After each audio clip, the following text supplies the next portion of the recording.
Gym जिस दरख्त दा फल खाइए वो सुक जावे ओनू वड्डीए ना जिन्नू यार कहिए ओदे नाल रहिए हो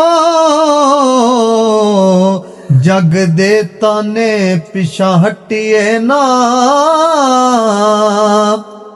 जदों पड़ प्रेम दी चालिए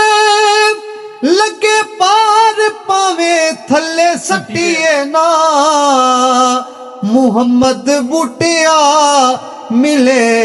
जे यार सुली झूठा झूठ लइए पिछा हटिए ना।